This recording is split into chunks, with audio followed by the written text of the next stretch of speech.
Hello my beautiful bless family, कैसे हैं आप सब। आई होप कि आप सब बहुत अच्छे होंगे। स्वागत है आप सभी का be positive and feeling bless channel पर। आज का जो हमारा टॉपिक है ना, वो बहुत इंटरेस्टिंग है। और इंटरेस्टिंग क्यों है, वीडियो जैसे जैसे आगे बढ़ती जाएगी आपको इसका आंसर मिलता जाएगा, तो इसलिए वीडियो के लास्ट तक बने रहिए। हाँ जी, तो ऐसा है कि इस दुनिया में लोगों को दो कैटेगरी में डिवाइड किया गया है। पहली कैटेगरी है अच्छे लोगों की और दूसरी कैटेगरी है बुरे लोगों की। हम आपको अच्छे और बुरे लोगों में फर्क करना नहीं सिखा रहे, और ना ही अच्छे और बुरे लोगों में क्या डिफरेंस होता है ये बता रहे हैं आपको, नहीं, बल्कि हम ये जानना चाहते हैं आपसे कि आखिर आप ये तय कैसे करते हैं कि ये इंसान जो है वो अच्छा है और वो जो है वो बहुत बुरा है। किस आधार पर आप उन्हें अच्छे और बुरे का टैग देते हैं। किसी ने अगर हमारे पसंद की दो बातें बोल दी और हमारे पसंद के काम कर दिए तो वो हमारे लिए अच्छा है, और अगर किसी ने हमारी मर्जी के मुताबिक काम नहीं किया वो हमारे लिए अच्छा नहीं है। फिर ऐसे ही तय करते हैं ना हम कि कौन अच्छा है और कौन बुरा। और इसलिए तो एक ही इंसान के बारे में अलग अलग लोगों की अलग अलग राय होती है। अच्छा, इंसान तो इंसान, हम ईश्वर के साथ भी ऐसा ही करते हैं। जब ईश्वर से हम कुछ मांगे और वो फौरन ही हमें दे दें तो हम खुश हो जाते हैं, इतने खुश कि थैंक यू कहना भी भूल जाते हैं। और अगर बिना मांगे कुछ मिल जाए तो उसका सारा क्रेडिट तो हम खुद ही ले लेते हैं। लेकिन बार बार मांगने पर, विनती करने पर, हाथ जोड़ने पर भी अगर कोई विश पूरी नहीं हो रही हो तो हम ईश्वर को कोसने नहीं लगते, उनसे सवाल जवाब नहीं करने लगते। फिर जो बड़ी बड़ी बातें की थी कभी खुशी में कि हे ईश्वर, मुझे आप पर पूरा भरोसा है, आपसे प्यार है, सब कुछ आपको सौंप दिया है। और फिर जब बुरे वक्त में, दुख में, जब ईश्वर हमारा टेस्ट लेते हैं कि देखूं तो जरा कितना भरोसा है, तब हम हिम्मत हार जाते हैं। तब उस रास्ते पर चलने लगते हैं और वो सारा काम कर देते हैं जो कि ईश्वर को पसंद नहीं, और छोड़ देते हैं उनका साथ। अच्छे वक्त में ईश्वर हमारे लिए अच्छे हो जाते हैं और बुरे वक्त में हमारे लिए बुरे हो जाते हैं। लोग कहते हैं मैंने बड़ा इंतजार किया है, मैंने बहुत सब्र किया है, लेकिन मैं कहती हूँ जितना इंतजार ईश्वर हमारा करते हैं ना, उतना कोई नहीं कर सकता। जितना सब्र और भरोसे के साथ वो हमारे लौटने का रास्ता देखते हैं ना, उतना हम इंसानों के बस की बात ही नहीं है। ईश्वर का साथ छोड़कर जब हम इस दुनिया की चकाचौंध में खो जाते हैं, जब हमें धोखे मिलते हैं, हम छले जाते हैं, दुख, दर्द, तकलीफ, फरेब, अशांति से जब हम पूरी तरह निढाल हो जाते हैं, तब याद आती है उनकी। और तब हम थक कर, हार कर, टूट कर, जख्मी होकर ईश्वर के दर पर जाते हैं। इतने शर्मिंदा होते हैं उस वक्त की शब्द भी नहीं निकलते हमारे मुंह से, बस आंसुएं ही बहती हैं और वही हमारा सारा हाल बयां करती हैं। और देखिए ना, उस रब का कितना एहसान है हम पर। जब हम उनके दर पर अपना सर रखते हैं तो वो हमें किसी तरह का कोई ताना नहीं देते, ना ही सवाल करते हैं। सिर्फ मुस्कुरा कर इतना कहते हैं कि मेरे बच्चे, तू आ गया, तू आ गई वापस। मुझे पता था तू वापस लौट कर मेरे पास एक दिन जरूर आएगा। और बस वो हमें गले से लगा लेते हैं। जो चोटें, जो जख्म हमें जमाने से मिली होती हैं ना, उनमें ईश्वर अपने प्रेम का मरहम लगाते हैं, और तब शुरू होती है हमारी हीलिंग।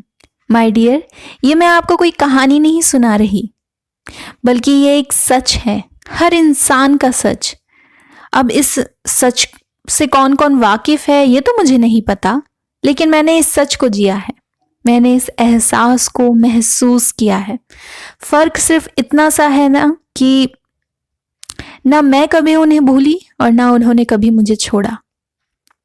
उस रब के शान में मैं एक सॉन्ग जो है वो अक्सर गुनगुनाती हूँ। उसकी ये दो लाइनें जो हैं मुझे बहुत पसंद है, जो मैं आपके साथ शेयर करना चाहूँगी। वो इस तरह से है कि देखा जमाना सारा भरम है, इश्क इबादत इश्क करम है, मेरा ठिकाना तेरी ही दहलीज है। इन दो लाइनों में ही ना बहुत डीप मीनिंग है। लोग हमेशा भजन ही गाते हैं ईश्वर के लिए बट मैं तो ना रोमांटिक सॉन्ग भी ईश्वर को डेडिकेट करती हूँ दैट्स माय स्टाइल। एंड क्या करें, इश्क की लौ लग ही गई है उनसे ऐसी लेकिन इतना कुछ हमने आखिर क्यों बताया आपको? दरअसल हम ये समझाना चाहते हैं माय डियर आपको कि चाहे कितनी भी बड़ी भूल हुई हो, गलती हुई हो, सिर्फ एक बार ईश्वर के सामने हाथ जोड़कर खड़े हो जाना, चाहे कुछ ना कहना। आपकी झुकी नजरें, जोड़े हुए हाथ और आपके आंसू आपका हाल बयां करने के लिए काफी हैं। लेकिन प्लीज कभी भी गिल्ट या शेम में आकर कुछ भी ऐसा मत करना जो ना तो आपके लिए सही हो और ना आपके अपनों के लिए। एक आखिरी मौका ईश्वर को देकर देखना, ओके?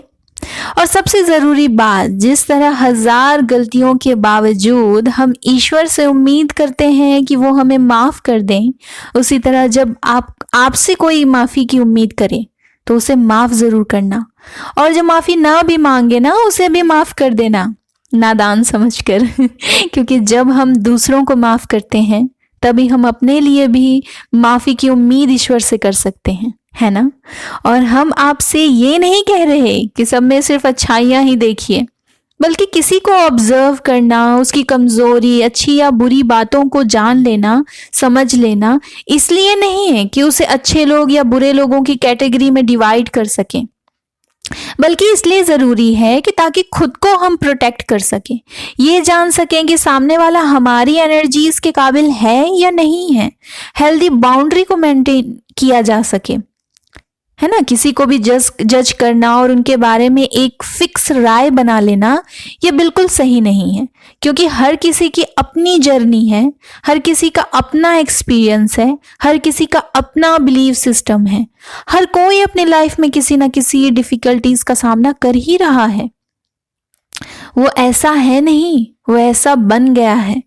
इसलिए किसी को भी अच्छे और बुरे का टैग देना ये तो सही नहीं है, वो भी सिर्फ इसलिए क्योंकि उसने आपकी मर्जी के मुताबिक आपकी पसंद का काम नहीं किया। आप जैसा चाहते हैं वैसा वो नहीं है, इसलिए वो गलत है, इसलिए वो बुरा है ना? तो जरा एक बार के लिए सोचिए कि हम भी तो वैसे ही नहीं हैं जैसा ईश्वर चाहते हैं, और हम भी तो ईश्वर की पसंद का, उनकी मर्जी का एक काम नहीं करते। अगर वो हमें बुरा कहकर हमेशा के लिए छोड़ दें तो फिर कहाँ से मिलेंगी हमें रोटी, और कौन हमारी हिफाजत करेगा, कौन हमारी लाज रखेगा? अगर ईश्वर हमें इस दुनिया की भीड़ में छोड़ देना तो हम कुचले जाएंगे, हमारा नामो निशान तक नहीं बचेगा। इसलिए माय डियर, जब भी कोई इंसान बुरा लगे तो उसमें सिर्फ एक खूबी तलाशना और उसी खूबी के लिए उसे माफ कर देना। यही तो है फॉरगिव एंड फॉरगेट। कितना सिंपल है ना?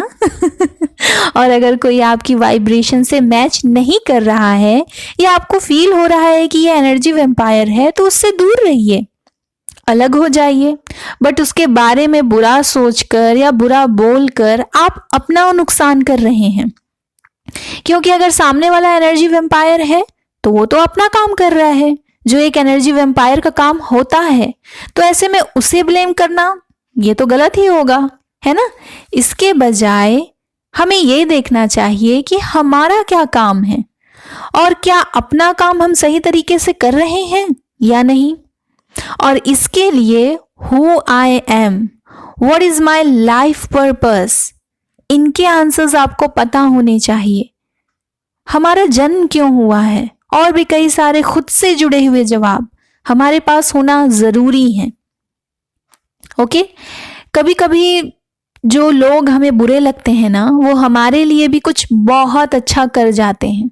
अगर आप हमारी सारी बातों को समझ भी रहे हैं और मान भी रहे हैं, लेकिन फिर भी न फॉरगिव कर पा रहे हैं, न फॉरगेट कर पा रहे हैं, और उलझे हुए हैं कई सारे सवालों में, और हेल्प चाहते हैं किसी तरह की या फिर गाइडेंस चाहते हैं, तो आपका तहे दिल से खुशामदीद। हमसे गाइडेंस के लिए स्क्रीन पर शो होने वाले नंबर पर आपके लिए बुकिंग्स अवेलेबल हैं। वहां आपको बुकिंग से रिलेटेड सारी इंफॉर्मेशन मिल जाएंगी और विदाउट बुकिंग जो है वो कॉल रिसीव नहीं की जाती हैं, इसका आपको ध्यान रखना है। और बुकिंग सिर्फ और सिर्फ इसी नंबर पर होती हैं, तो स्कैमर्स से अलर्ट रहें। मैं कभी भी ईमेल पर या कमेंट में किसी को भी कॉन्टैक्ट नंबर नहीं देती। ओके माय डियर, तो अब वीडियो को यहीं पर एंड करते हैं। आई होप कि आपको ये वीडियो पसंद आई होगी। तो जाते जाते इस वीडियो को लाइक करना, अपनों के साथ शेयर करना और चैनल को सब्सक्राइब करना बिल्कुल मत भूलिएगा। Always be positive and feeling blessed. Take care, bye bye.